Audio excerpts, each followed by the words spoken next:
Howdy mate, we've got a Mazda 6 GH 2008 luxury sports, 240,000 Ks on the clock, going relatively good. No major problems. There does have a steering wheel issue with the pulling hard on the right. I will fix that. Also notice that this has got the wrong clock spring in it too. That should have a little dial there for the rear wiper because this is a hatchback. I think someone's stuffed around with the clock spring. That could be causing an issue with the steering as well, but I do have a rack sensor as well to put on this, and I'll take you through that when I do that job. But at the moment we're looking at the live data on the PIDs. Let's see if I can get some better it's a bit dark in here, isn't it? Hang on, let's just change the angle of this thing. How's that looking? That's not too bad. All right, so live data. What are we looking at for long and short term trims? -4, 2, it's not too bad. I've seen them as bad as 10. There's a few things I like to look at. I like to look at the MAF sensor, currently sitting at around 3.6, 3.7. When they're brand new and really clean, I tend to see them around about 2.6 grams per second. It's roughly about the engine capacity. That's a general rule, rough, and it's very rough by the way, 2.6. So it's a 2.5 litre engine. You'd typically see around 2.5 plus or minus 10%.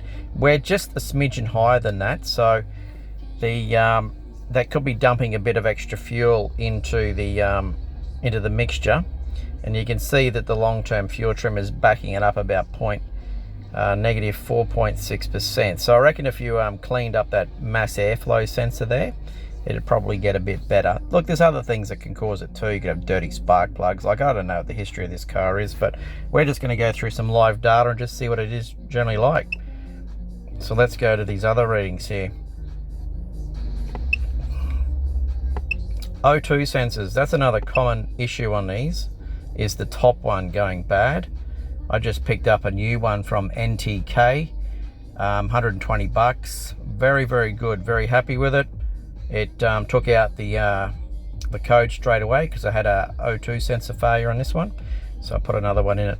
Couldn't get the genuine Mazda, so I used an NTK, very reputable brand. A little bit expensive than the cheap Chinese ones you find for $30, and I probably wouldn't entertain that in all honesty. Let's go through these O2 sensors. Give the car a bit of a rev up. Shall we go back there for a second? What you're noticing there is you're noticing them cycling, and that's what you want to see, right? See sensor 1, sensor 2, they're cycling, on, off, on, off, on, off. You should see that on a car that's up to operating temperature and just idling. If you see those frozen, you've got an issue. Well, let's go down to the next sensor readings. We've got current and we've got voltage there. Here we go. Give it a bit of a rev. You should see them change and cycle there, which they are. If you see no movement when you rev it, that's an issue. Let's keep going through these other PIDs. Anyway, this is just a general look at PIDs on a car that's got 240,000 Ks on the clock.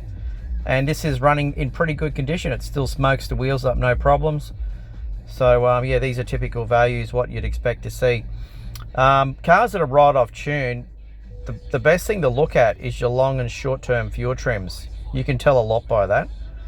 So we're at minus 4.5%, which to me is pretty, yeah, it's okay, it's quite fair. I'm not going to touch more about this motor. I'm not going to dive into it too deeply. I will give her a tune up. So this is before tune up. I'm going to put some new plugs in it. I may put new coils in it, but I don't have a coil failure at the moment.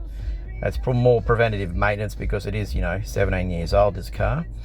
So anyway, guys, it'll be interesting to see what the plugs are like. Put those ones in and see if these readings change at all. I might even clean that MAF sensor as well and get that figure of 3.8 down to where it's supposed to be, which is roughly about 2.5 to about 2.8, which I've seen in really good engines. All right, till next time.